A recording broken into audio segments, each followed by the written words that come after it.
Bon dia, som la Gisela Guitart i la Maria Ten, actrius, creadores i supervivents del sector cultural. i esteu escoltant Nari Nan!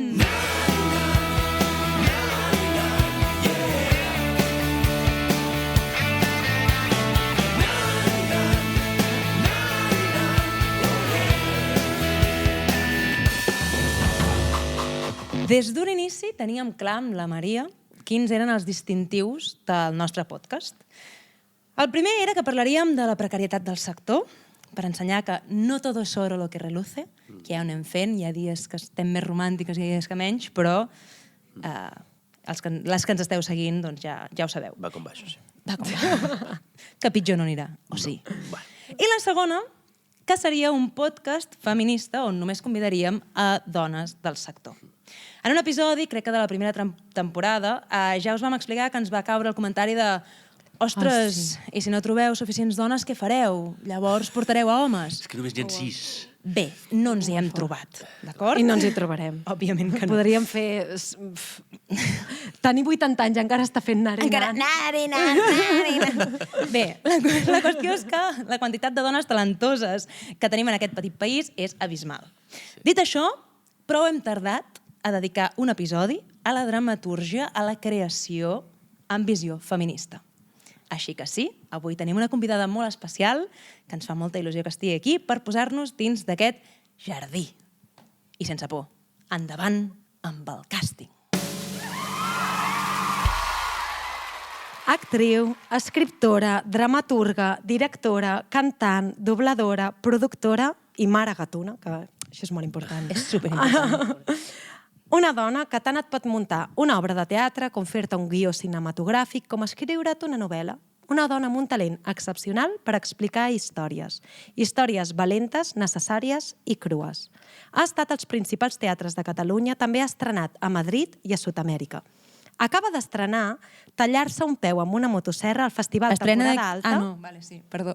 Perdó, anava a dir, estrena d'aquí 2 dies a la Sala Beckett, però no, ja I està estrenarà d'aquí 2 dies a la Sala Beckett. M'has espatllat ara. Perdó. Vau veure que n'heu escoltat això de la Gisela. Acaba d'estrenar Tallar-se un Com la peu lia, amb tio. una motosserra al Festival Temporada Alta, un festival que per ella hi és una mica a casa, ja que hi va estar amb Lacrimosa i també amb Sucia, i a més el 2021 va guanyar el 11è, m'ha costat llegir els números romans. Mira que te l'has apuntat tu així, ja t'haguessis pogut apuntar amb un 1 i un 1. L'11è torneig de dramatúrgia catalana. I bé, ja no m'enrotllo més. Com ha dit la Gisela, i ja ho repetiré al final, perquè totes aneu cap a la Sala Beckett, perquè això que s'ha estrenat al Temporada Alta s'estrenarà d'aquí molt poquet a la Sala Beckett. 2 dies. Molt bon dia, Bàrbara Mestanza.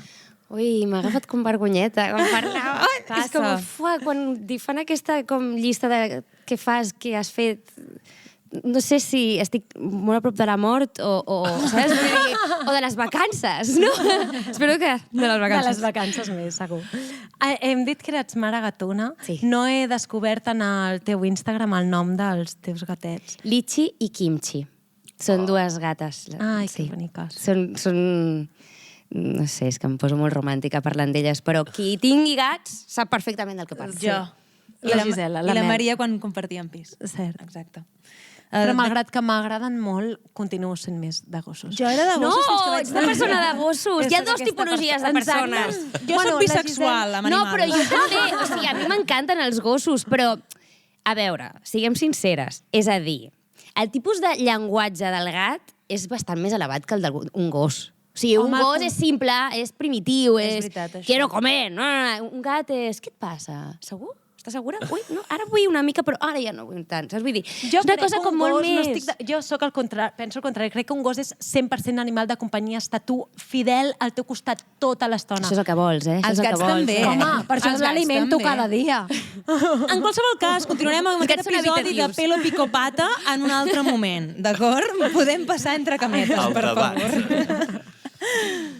A veure, en quin moment dius? No estàs dient Ja he passat entre cametes. cametes. Una conversa, Merda! No ho has dit en altres episodis, segur que oients heu trobat a faltar-ho. I a més, és que m'ho curro perquè et vaig dir que sempre canviaria l'adjectiu i l'he canviat a cada episodi. Com és aquesta I no ho vegada? està dient. A veure. Aquí és, entre cametes, una conversa agradable sobre tot allò que no es veu dalt de l'escenari. Bé, agradable no és excepcional. No, però... Perquè va dir que havia buscat Però és que ja no n'hi ha més. sinònims. Ja no hi ha més De sinònims. distesa no hi ha més sinònims de distesa. Llavors tenia entranyable en un... Bueno, és igual. Proseguim. Ara és agradable. Ara és agradable. Serà agradable. Com de persona molt gran que està prenent-se un cafetó. Clar, com que abans ens has dit que... És com que estic a punt de morir. Hola, no! Com que abans has dit que això del pas del temps t'estava provocant... Sí, això tal, m'està... Doncs ho hem fet se m'està més adult. notant, no? Ho hem fet adult. No. Que va, però cuidado, perquè... A veure, en quin moment dius no només vull ser actriu, sinó que vull escriure, i no només escriure, sinó escriure des d'una posició feminista clara i reivindicativa. No sé què em passa avui. Mira, jo l'altre dia, de fet, vaig pensar en que... Jo recordo que jo he estat intentant evitar durant molts anys de la meva vida fer altres coses que no siguin actuar. Perquè jo creia que si em posava a dirigir o si em posava a escriure va venir més tard perquè no... Si em posava a crear o si em posava a fer altres coses, ja mai més podria fer d'actriu, ningú em veuria com una actriu, ja no comptaria perdria el somni de ser actriu i aconseguir-ho sent actriu, que no sé què vol dir aconseguir-ho, però ja m'enteneu. Ningú ho sap. I jo recordo una conversa amb la meva mare al cotxe, que jo era molt jove, jo crec que igual tenia 20 o 19, i recordo que la meva mare em deia ja veuràs com acabaràs dirigint, ja t'ho dic jo que acabaràs dirigint, i jo no, mama, no, jo vull ser actriu, soc actriu i punto, perquè jo tampoc teníem molts referents en aquell moment de dones creadores. En teníem, però hi havia molts, però ens arribaven molt pocs. Llavors, per Però mi les mares sempre tenen raó, Bàrbara. I les mares et coneixen com si t'haguessin parit. Exacte. Sí. I, per tant, sí que és veritat que l'escriptura va ser diferent perquè crec que va sortir més... Mira, vaig tenir una conversa un dia amb el Joan Llago, hola, Joan Llago, que estàvem prenent alguna cosa i jo li vaig dir, tio, per favor, m'agradaria molt que m'escrivissis alguna cosa a mi, o a nosaltres en aquell moment estàvem les mams, i em va mirar i em va dir, ho has d'escriure tu? Escriu tu, si tu ja saps el que vols explicar, escriu tu. I jo vaig pensar, hòstia, llavors jo vaig començar a escriure més per la necessitat d'explicar el que volia explicar. Jo portava escrivint tota la vida, però jo no havia guanyat mai els Jocs Florals. Mai a la vida, ¿vale? És més, o sigui, jo no em vaig acabar una novel·la fins que no vaig tenir 20 anys. Vull dir, no era el meu. I mira, pues al final pues he fet una novel·la, això ho penso sempre. El meu pare em fotia unes bronques en plan perquè era molt dolenta llegint, perquè llegir era el que feien les noies que treien bones notes i a mi em costava molt. Bueno, perquè això ja per un altre podcast de com s'orienta i sobretot a la nostra generació aquesta cosa que ens feien al col·le de lectura obligatòria. Sí. Que, bueno, I ara ja no ho fan? Fa que odis llegir. Comencen en algunes escoles a posar-te almenys, sí que és obligatori, però menys com una llista i pots escollir una mica. O sigui, es comencen a fer coses una mica diferents. Ens feien llegir coses... Home, és que ens feien llegir coses tan infantils que jo pensava... Jo recordo tenir 12 anys i dir, però a veure... No vull llegir la història d'un nen que coneix un drac. Per favor, o sigui, estic veient Braveheart, saps? Vull dir... Sí, això a l'ESO i de vegades al contrari, de cop amb 16 anys o així que ja com estàs a batxillerat, de cop ets superintel·lectual o alguna cosa i de cop tirant-lo blanc amb un català antic que no s'aguanta. Per favor. Aquest és el problema per al qual no hi ha joves, gent adolescent anant al teatre, perquè es pensen que l'únic teatre que hi ha és Shakespeare o, jo què sé, anava a dir altres que em callaré. Però... Sí, o una Sagarra, amb vers... No, clar. Sí. I si arriben a llegir algú de teatre al col·le, que això també és fort, però bueno. M'esteu fent molta gràcia. O sigui, m'esteu fent molta gràcia. Estic en un partit de tennis, no sé qui començarà a trencar coses, de cop. En fi. Parlant de novel·les, amb Súcia justament vas escriure obra de teatre, però, o sigui, tens l'obra de teatre. No m'ha respost la meva pregunta, Ai, merda. Pensava que ja estava, Soc molt neurodivergent, vale? O sigui, no sé si ho esteu notant.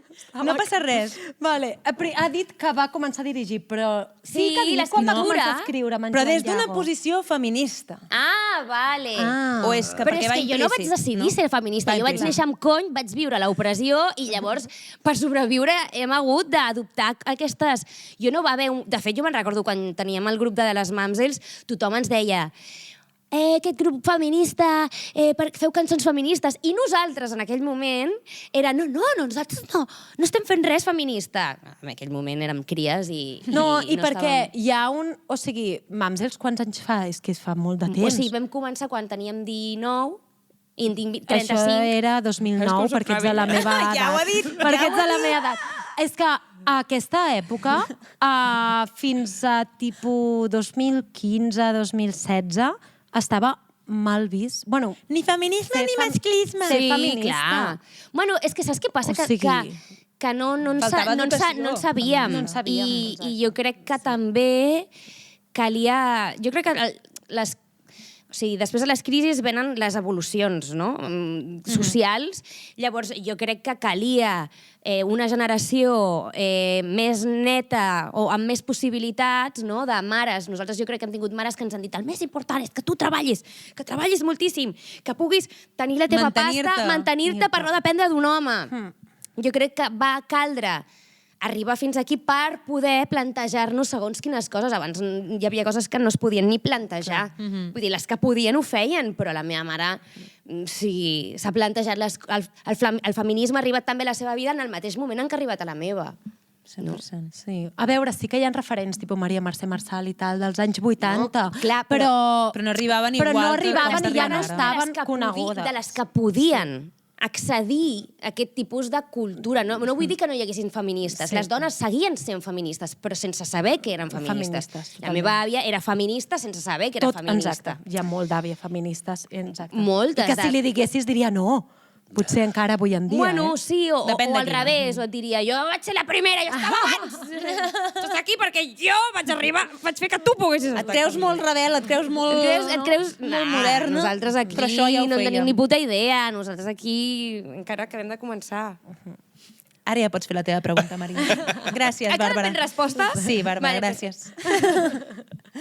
No, això que amb Súcia tens l'obra de teatre, però també tens la novel·la, no? Que és com que...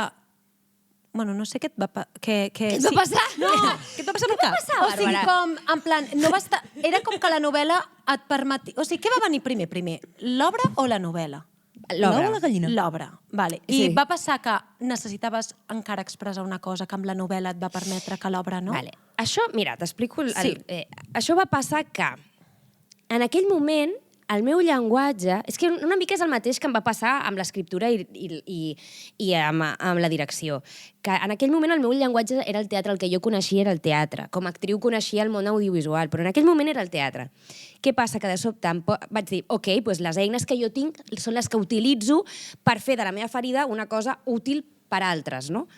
I quan faig això, Súcia té moltes parts audiovisuals. Que espera, que va al revés. O sigui, i va ser estrenant a temporada alta que vaig dir tenim moltes coses audiovisuals de moltes entrevistes que hem fet, això ho hem de convertir en un documental. Llavors, en realitat, Súcia es va transformar en un documental abans que es transformés en una novel·la, que per ser és un documental que s'estrena ara. Vale. Llavors... Primícia! Llavors, després, quan vam estrenar a Madrid, a l'Abadia, allà vam veure que aquest tema es quedava molt curt i jo ja tenia contacte amb Plaza y Janés, que és l'editorial que forma part de Penguin, i van venir a veure l'obra, van llegir el llibre i van dir transformem això en una novel·la i conjuntament jo ja havia fet el link amb ells, jo ja feia temps que anava al darrere de fer una novel·la. Però de sobte amb Súcia va ser, vale, crec que l'obra de teatre parla d'una cosa, el llibre en parla d'una altra, per mi. És a dir, per mi l'obra de teatre està explicant el fet en si, no? És com... Explica el fet per les nostres oients, perquè potser no... El fet és una agressió sexual que vaig patir jo a Madrid fa ara 10 anys i la novel·la per mi parla molt més de la toxicitat, o què és el que vius fins a que el teu cos sigui colonitzat i què passa, sobretot què passa després. La novel·la és tot el després que no pot aparèixer a l'obra perquè duraria 8 anys. Ja està. Val, no, o sigui, queda claríssim, que és això de vegades... Bueno, de fet, de vegades passa al revés, que d'una novel·la fan obra de teatre i al final has d'escurçar, perquè la novel·la pot ser molt més extensa. Sí. I això d'exposar o d'exposar-te en un moment tan vulnerable o d'exposar un moment tan vulnerable que has viscut, com se't va passar pel cap de dir, val, vull explicar això i a més ho vull fer jo, o sigui, com tornar-hi a passar una mica. Vale, aquest és el meu problema. Vale? Jo no vaig pensar en les conseqüències. Jo no vaig pensar en mi. Ni en el meu cos, ni el que em podia passar pel fet de posar-me a fer aquest pas endavant a l'autoficció. Jo autoficció ja havia fet, però no havia fet això. Jo vaig... Jo creia que era necessari. I m'era més urgent, per mi era més urgent explicar-ho, perquè necessitava... Això va venir d'una situació en la qual jo vaig sentir que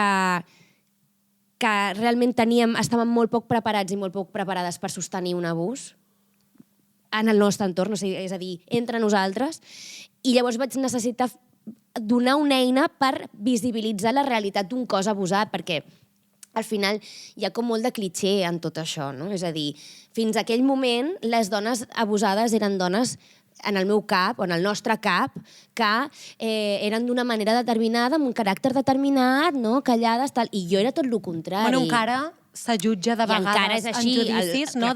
Si has sortit de festa després... Porque bebiste, ¿no? Però jo me'n recordo que ara no me'n recordo si era amb el cas de la manada, que no se la creien 100% perquè l'havien, un cop passat ja, havia tornat a sortir amb les seves amigues, no? Que té a veure amb això que dius, que en el cap de la societat, si t'han abusat, has de quedar-te a casa plorant. Però clar, això no és el pitjor. Crec que el pitjor no és que això li passi a l'entorn, sinó que et passa amb tu mateixa. I llavors, quan tu estàs en una situació... A mi em va passar fa molt poc, estava en un festival i vaig tenir una situació... I mira, en un festival presentant una pel·li que parla sobre violència masclista, ¿vale? O sigui, és a dir, estàvem tocant aquest tema. I estàvem sopant i de sobte va venir un tio amb el que jo fa molts anys que... O sigui, jo no el recordava, però es veu que jo havíem corregut junts en l'època de The Mamsels i el tio estava en una taula molt gran, el tio es va acostar, es va posar darrere meu, bueno, i em va estar com dient coses tota l'estona, jo no entenia res, es va posar darrere meu, o sigui, polla con espalda, saps? Polla con espalda, i em va agafar per aquí i em va començar a fer així, mentre ell parlava amb una noia al davant. I jo, asseguda, fent així. Què m'està tocant? Doncs, no, jo em vaig quedar així pensant que tothom ho estava veient i que, per tant, jo no havia de fer res. Però ni la gent ho va veure i ho va normalitzar, i jo mateixa no li vaig expressar en cap moment, ni aquest tio ni aquella tia. Sí que és veritat que li vaig fer un moc després, em vaig girar i li vaig fer un comentari, però jo no vaig frenar la situació. Llavors, tot i haver fet una obra de teatre, un documental, una novel·la, haver fet un munt de teràpia i haver passat per un procés judicial tediós, tot i així estic presentant una pel·lícula que parla sobre abusos, sobre violència masclista i et torna a passar. Perquè et descol·loca, perquè són situacions que no te les esperes i en el moment... Perquè no et pots creure que això t'estigui passant a tu. Sí, et descol·loca. I no et pots creure perquè hi ha un punt en el qual també hi ha el que he fet jo perquè aquesta persona s'hagi fixat en mi, no? Què passa, que jo abans he sigut borde, llavors ell... No, clarament aquest tio havia vist aquesta pel·lícula i necessitava passar-me la seva polla per la boca. O sigui, necessitava marcar territori. I jo vaig haver d'aguantar aquesta situació que encara ara... Després aquella nit no podia dormir, de dir, però ara, com pot ser, tio, una altra vegada? Joder! Sí. Ja, però és que això ens ha passat a totes i... Sí, i ens seguirà passant, per desgràcia. Bueno, esperem que cada cop menys. No sé si ho podrem fer. Però, i llavors, tallar-se un peu amb una motosserra, d'on surt? Tallar-se un peu amb una motosserra surt primer de la voluntat de deixar de fer autoficció durant un temps, perquè després de Sucia ja no puc més. O sigui, no és autoficció. No és autoficció. Vale, perquè podria haver passat, també. Perquè al final són dues noies joves. Són dos periodistes. No, o sigui, a veure... Expliqueu per les oients, perquè si no... Tallar-se un peu en una motosserra parla d'una situació que podem reconèixer, però és totalment ficció, i parla d'una situació en la qual una periodista i la seva subdirectora han tret una sèrie d'articles acusant a diversos homes d'agressió sexual. Imagineu-vos que de sobte un d'aquests s'intenta suïcidar. És tot el que passa a partir d'aquest fet. Jo tenia ganes de deixar de centrar-nos en la víctima o l'agressor per passar-nos a centrar en què ens passa a nosaltres a nivell sistèmic o com nosaltres, d'alguna manera, gestionem aquest tipus de situació. Perquè és el que dèiem, no? Vull dir, tot i estar molt, en teoria, conscienciades, el nostre millor amic fa coses que no ha de fer i nosaltres mateixes fem... No? La meva amiga fa un comentari racista i nosaltres mateixes, encara ara, a vegades ens costa una mica com gestionar, no? El com li dic, com el freno, no ho hauria de fer, va, se m'ha passat ja l'ocasió. Li dic al cap d'uns dies, no, però llavors és fer-ho massa gran, però... Llavors tenia ganes com de parlar d'això per parlar de la culpa. Jo, amb Sucia havíem parlat de la culpa, però jo tenia moltes ganes de parlar molt de la culpa de les dones, de la culpa que carreguem per assenyalar, per ser assenyalades, i de la culpa que carreguem per al mal que ens fem entre nosaltres, entre les dones. Llavors, és això. Això és el que trobarem a la Sala Beckett. Sí. Que guai. Doncs venen moltes ganes de veure-la, la veritat. Sí, per favor, veniu. Sí. També moltes entrevistes que, bueno, he investigat una mica i he vist que reivindicaves també que estaves com cansada d'aixecar tots els molts projectes, com des de llocs precaris, tirar endavant. També, justament, fa uns dies escoltava en Francesc Cuéllar, que justament és amb qui has fet aquesta pel·lícula, crec que estaves parlant. Com m'has dit? Duro. No me l'he apuntat. Que és, a part de company de projectes, és amic teu. No? T'imagines? No ens parlem. No parlem de l'últim dia que vam rodar. Que ell també deia en un podcast de temporada alta, justament, que parlava també de que estava parlant amb, és que ara no me'n recordo, però que com les persones que sabem que tenim un pressupost, que el nostre imaginari ja no ens permet també imaginar lo grande, perquè és com impossible. Sí, ell parla molt d'això, vull dir, és algo com molt del Fran i... Però tu també t'he vist dient és que estic cansada de tornar... O sigui, és que cansa, perquè no només... O sigui, per un... Explica'ns-ho tu. La Maria s'està liant ja. Estàs cansada? Estic molt cansada. Perquè, per altra banda... De fet, ha arribat aquí l'episodi, a la gravació, i ha dit estic molt cansada. Estic molt cansada. Però per altra banda veig que no pares. O sigui, crec que malgrat el cansament et compensa, entenc. No. Ah, no, eh? No. Estic en aquestes. És a dir, el meu procés terapèutic actualment, terapèutic amb mi mateixa, o sigui, de feina interna, està passant per parar, per estar... Jo no vull estar més dissociada. I m'he passat la vida dissociada, saps? I no vull més. No vull més, però és que no vull ni entorns dissociats. No vull dir que hem d'estar superconnectades tota l'estona, vull dir, podem fotre'ns unes birres i anar-nos a Apolo. Però sí que és veritat que viure en supervivència constant et fa estar dissociada, et fa somatitzar i, per tant, emmalaltir, que això no estic descobrint res, vull dir. Però a nivell creatiu és pitjor, perquè jo ara estic en una fase, i ho diré tal qual, no sé si és negatiu dir-ho o què, però jo he perdut la il·lusió. Absolutament. O sigui, estic en una fase que jo em vaig enamorar de l'amor de la meva vida, ens vam prometre amor etern, ens vam casar, hem tingut fills, i ara és que no le te quiero tocar ni con un palo. Estic en aquesta situació. Això en quant al teatre, no? En quant al teatre i en quant a l'art, en quant a la meva professió. Em feia tanta il·lusió, em fa tanta... L'altre dia ho parlava amb una col·lega, amb la Marta Albert, que també és creadora, l'heu de convidar. Val, ens ho apuntem. Marta Albert.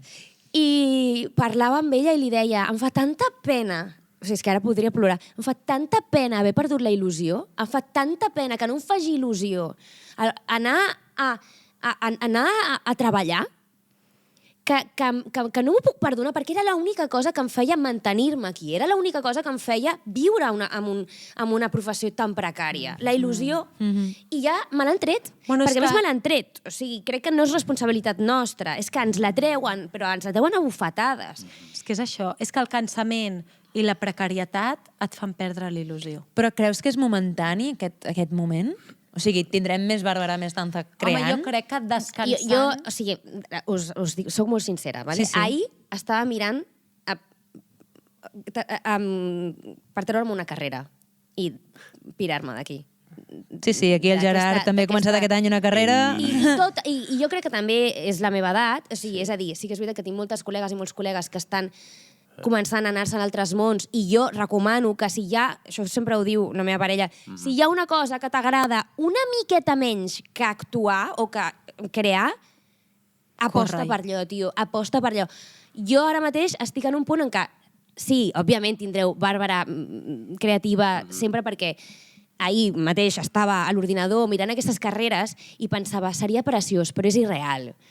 És irreal, perquè tot i estar molt cansada, inevitablement no ho he decidit fer això. Jo no he decidit crear, no he decidit dedicar-me a l'art, i vosaltres tampoc. Vull dir, no és una tria, perquè si fos una tria no la faríem. Jo no la faria.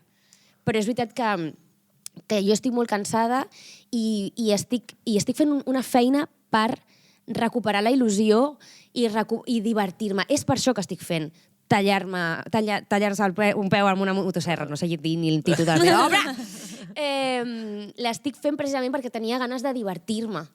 I aquesta obra, tot i que quan vaig plantejar l'obra tenia un tema a priori molt seriós, és una obra plena d'humor i és un puto thriller de terror psicològic, i tenia moltes ganes de jugar a algo totalment ficció. Avui acabo de sortir d'un assaig, reassaig, i de sobte estàvem dient totes, és que és una puta sèrie d'Estats Units o d'aquestes sueques de polis i de ritme i que comes comida basura i fumes un cigarro. I, joder, ho estem fent per divertir-nos. Bueno, és doncs que tant de bo genial. això t'ajudi, Exacte. la veritat. Genial, perquè al final quan... Sí. Perquè a més és que estem cansades també a nivell creatiu, però també com a feministes estem cansadíssimes. Llavors és tot molt cansat. Sí. I si juntes les dues coses i et dediques a fer les dues coses alhora, pues buena suerte. He de dir que està sent un molt bon altaveu tot el que estàs dient, Bàrbara, així que gràcies. Ai, gràcies. No, de veritat, gràcies.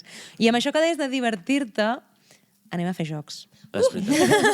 Ha arribat l'hora dels jocs. It's time. Aleshores, tenim un primer joc que es diu Per amor a l'art, que no sé si ara estan tan cansada, potser... Per amor a l'art, res! No jugarem, serà un joc. Et donem 3 opcions i tu has de dir quina faries per amor a l'art, quina faries pagant tu i quina no faries ni que et paguessin. Vale. Són difícils, sempre les posa difícils. Ai, sí, són difícils. Estic molt nerviosa. Agárrate. Fer una dramatúrgia sublim però que s'hagi de publicar sota un nom masculí? Hòstia. Ni que em paguessin. O sigui, Un moment que et dic la resta, un moment. Ai, però són pitjors. perdó. A veure. No ho sé, a veure. És que, a part, o sigui, deixem ja d'intentar fer dramatúrgies sublims. Fem-la que ens surti. Vale, doncs una dramatúrgia que et surti... No, em sembla molt bé, però una dramatúrgia que et surti, però no pots posar el teu nom, has de posar Manolito... Anava a dir fotos ara? Bueno, Pérez. Vale? La segona és fer una dramatúrgia pel moviment antiavort. Ah, que li fan un encàrrec, Hòstia. I la tercera... Aquesta li ha agradat, És que la faria, Sí, a veure. I la tercera, fer una dramatúrgia i haver d'acatar les correccions del filtre del partit que rima amb Fox. Ah, però com que, Sí, que tu li l'escrius fessin i censura. ho he entès. Exacte. Com amb censura, Cada català no? censura. Mira, el que no faria ni que em paguessin és la primera, però no amb un nom masculí, amb cap nom. Ja m'ha passat anteriorment, he viscut situació de plagi i no, o sigui, de veritat això és matar algú en vida. Aquesta és la que no faria mai. Perfecte. La que faria per amor a l'art per pur amor a l'art, seria la de l'antiavort. Però perquè a mi m'encantaria... Jo, òbviament, no sóc antiavort, però a mi m'encantaria... O sigui, a mi m'encanta molt, molt, molt, molt posar-me a escriure coses amb les que no hi estic d'acord. Bueno, estic fent aquesta obra de la motosserra, precisament m'estic posant en la pell de la gent anticancel·lació. I a mi això em flipa, perquè aprenc més, em conec més, empatitzo més, no sé, em dona molt de plaer. I la pagant amb la de Vox. Però... és jo que... emmascarant-ho És amb el que hi ha. focs. Ah, perdó. No, que va. No es pot dir? No es pot Es dir? pot dir, si Home, tothom ho sí. sap. És la gràcia. Però que era com que... Pagaries per veure Ah, les... Bueno, entenc que per veure pagaria jo. les correccions que et fa Vox... Perdó, pagaria jo, ho voldria fer pagant. Sí. Ah, espera. Bueno, Sí, és sí, l'opció sí. que et queda. Si fa o no és fa. que és molt difícil. Pagaries per fer antibord i faries per amor a l'art de Vox, oi? O al revés. Està molt pensativa. No és real, eh? No, ja és que m'ho prenc tot massa en sèrio, perdó. No passarà. Aquest és el meu problema, també. Sí, no, deixem-ho com està. Perfecte. Anem al segon joc, llavors. Exacte. Hauràs d'escollir una carta. Vale. Un cop la tinguis, primer la mires bé, després l'ensenyes a càmera i llavors tiraràs un dau. Jo vaig dient també per les nostres Primer la oients. miro, has dit? Sí, mira-la. La pots mirar. Oh. També ens la pots ensenyar. Ah, va. Què t'ha tocat? A veure'ns... Ostres. Com unes copes De s'estan reis rentant. rentant-se. És com una carta del tarot. Bueno. Sí. Són com cartes del tarot, el dic, sí, la veritat. Llavors, ara Tens aquí has un de tirar el dau. Llavors, si surt un número parell, hauràs de fer com si això fos el cartell de l'obra i dir una sinopsi. Si és un número senar, hauràs de crear un espai sonor. Deixa'm això que els ensenyaré a càmera. I si surt el número 6, només dir el títol. Però bé, sembla fàcil i de vegades és el més difícil pensar el primer és títol un de l'obra. títol? No pateixis perquè... m'ho repetiràs. Ara, depèn del número que et surti, et diré el que has de fer. Vale. Això, tira el dau. Que guai, que divertit. Un 5. Val, és número senar. Molt bé, perquè que Espai acostuma sonor? a sortir Espai més parell. sonor barra... Banda sonora. Banda sonora, el que Ah, vulguis. banda sonora. No, El que vulguis. El que vulguis. O Ah, espai vale. sonor o banda sonora, Vale. o barreja. Però, vale. Plup, plup, plup, plup, plup, plup, plup, plup, plup. Glup, plup, plup, plup, plup. Pasta. Odio la Rosalía. Plup, plup, plup. Fantàstic! M'ha encantat! El que he dit no ho crec, bueno. Has dit Però odio era o por oda? És que he vist això, he vist riquesa i he pensat, Rosalía, i s'està inundant i he dit, pues odio la Rosalía. Jo què sé. Jo havia entès Era- oda a la Rosalia. Ah, No. doncs ara sí, amb aquest fantàstic espai sonor hem arribat al final. Moltes gràcies, Bàrbara Mestanza, per haver format part d'aquesta tercera temporada d'Anar i Nan. I convidem a totes les oients a que no us perdeu tallar-se un peu amb una motosserra del 14 de gener al 8 de febrer a la Sala Beckett. Al pròxim episodi, més i millor, I fins llavors... ens veiem a Platea!